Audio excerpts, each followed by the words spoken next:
চাওক সম্পূৰ্ণৰূপে ৰাজনৈতিক অভিসন্ধি ৰচা হৈছে শিৱসাগৰবাসী ৰাইজৰ ওপৰত। আমি দেখা পাইছো যে শিৱসাগৰত শাসকীয় দলৰ বিধায়ক নথকাৰ কাৰণেই শিৱসাগৰবাসী ৰাইজৰ ওপৰত পুতক তুলিবৰ কাৰণে এই চৰকাৰখনে বাৰে বাৰে চেষ্টা কৰি আহিছে। আমি দেখা পাইছো যে শিৱসাগৰ নগৰত আচলতে যিসমূহ মূল কাৰ্যালয় আছে, যিসমূহ মূল বিষয়াৰ কাৰ্যালয় আছে, সেই কাৰ্যালয়সমূহ শিৱসাগৰৰ পৰা স্থানান্তৰকৰণৰ এক প্ৰক্ৰিয়া এই চৰকাৰে হাতত লৈছে। আৰু শেহতীয়াকৈ আমি শুনিবলৈ পালো, আমি দেখিবলৈ পালো যে শিৱসাগৰৰ জিলা বিষয়াৰ যিটো কাৰ্যালয় আছে, জিলাৰ ক্ৰীড়া বিষয়াৰ যিটো কাৰ্যালয় আছে, এই কাৰ্যালয়টো ডিমলৈ স্থানান্তৰ কৰিবৰ কাৰণে তেওঁলোকে বিচাৰিছে। আমি ক'ব খোজা নাই যে অন্য ঠাইত মানে ক্ৰীড়া উন্নীতকৰণ হ'ব নালাগে, কিন্তু আমি ক'ব বিচাৰিছো যে শিৱসাগৰবাসী ৰাইজক পিঠি দি, শিৱসাগৰবাসী ৰাইজক অন্যায় কৰি শিৱসাগৰ যিবিলাক আচলতে বৰ্তমান স্থিতি স্পষ্ট কৰি থকা যিবিলাক আমাৰ কাৰ্যালয় আছে, এইবিলাক স্থানান্তৰকৰণ নকৰিব। আৰু এই যি ৰাজনৈতিক অভিসন্ধি তেওঁলোকে ৰচনা কৰিছে, ইয়াৰ বিৰুদ্ধে প্ৰতিবাদ হ'ব। শিৱসাগৰবাসী ৰাইজে সৰ্বত্ৰে প্ৰতিবাদ কৰিব, অত্যন্ত ভয়ংকৰ প্ৰতিবাদ হ'ব।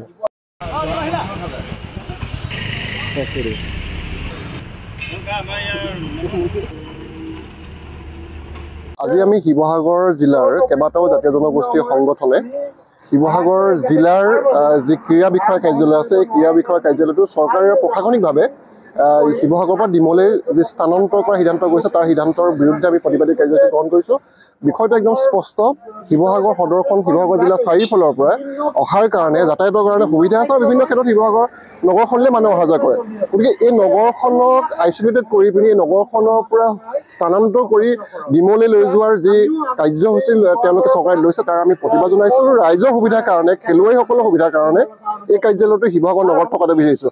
অন্যহাতেদি আৰু এটা কথা আমি ক'ব বিচাৰিছোঁ যে শিৱসাগৰ জিলা বিষয়া, ক্ৰীড়া বিষয়া যি কাৰ্যালয় বা অসমৰ যি ক্ৰীড়া বিভাগ আছে, এই ক্ৰীড়া বিভাগটোৱে অসমৰ গাঁৱে ভূঞে কিমান ক্ৰীড়াবিদ তেওঁলোকে তৈয়াৰ কৰিছে বা ক্ৰীড়া ক্ষেত্ৰত কিমান উন্নয়ন কৰিছে, সেই ক্ষেত্ৰত তেওঁলোকে গুৰুত্বপূৰ্ণ প্ৰদান কৰক। অফিচবিলাক ইয়াৰ পৰা তালৈ, তাৰ পৰা ইয়ালৈ নিয়াৰ কাৰ্যৰ পৰা বিৰত থাকক। য'ত সুবিধা আছে তাতে ৰাখক। শিৱসাগৰ নগৰতে আটাইতকৈ বেছি সুবিধাজনক যিহেতু হয়, গতিকে ইয়াতে ৰখাৰ কাৰণে আমি দাবী জনাইছোঁ। আৰু ইয়াৰ গুৰুত্বপূৰ্ণ বিভাগসমূহ অকল ক্ৰীড়া বিভাগ বুলি নহয়, অন্যান্য যিবিলাক গুৰুত্বপূৰ্ণ চৰকাৰী গুৰুত্বপূৰ্ণ মূল যিবিলাক কাৰ্যালয় আছে, শিৱসাগৰ নগৰত থকাটো আমি দাবী জনাইছোঁ। চাওক সম্পূৰ্ণৰূপে ৰাজনৈতিক অভিসন্ধি ৰচা হৈছে শিৱসাগৰবাসী ৰাইজৰ ওপৰত।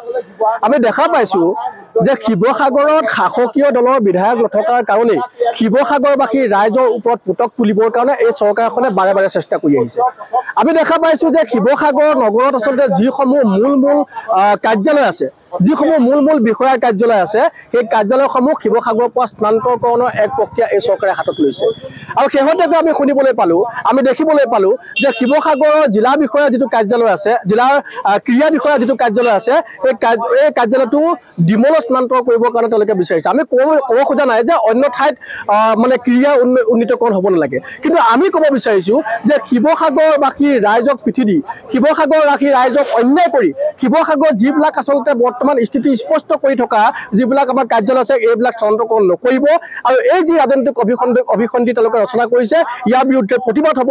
শিৱসাগৰবাসী ৰাইজে সৰ্বত্ৰে প্ৰতিবাদ কৰিব, অত্যন্ত ভয়ংকৰ প্ৰতিবাদ হ'ব।